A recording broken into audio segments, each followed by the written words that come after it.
حضور نے فرمایا کہ کوئی شخص جب گناہ کر رہا ہوتا تو اس کے دل میں ایمان نہیں ہوتا. مسلمان تو وہ ہوتا ہے لیکن ایمان دل میں نہیں ہوتا. لا یزنی الزانی حین یزنی وہو مومن، کوئی زانی حالت ایمان میں زنا نہیں کر سکتا. ولا یسرق السارق حین یسرق وہو مومن، کوئی چور حالت ایمان میں چوری نہیں کر سکتا. ولا یشرب الخمر حین یشرب وہو مومن، کوئی شرابی حالت ایمان میں شراب نہیں پیتا.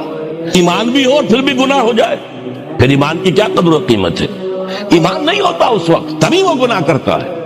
ایک شخص طے کر لے کہ نہیں مروں گا مگر فرما برداری کی حالت میں، چونکہ موت کا کچھ پتہ نہیں کب آ جائے، لہذا اس آیت پر عمل صرف اس وقت ممکن ہے جب کوئی لمحہ بھی معصیت میں نہ بسر ہو.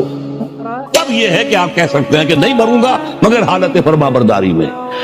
اس پر عمل کرنا کوئی آسان کام نہیں ہے.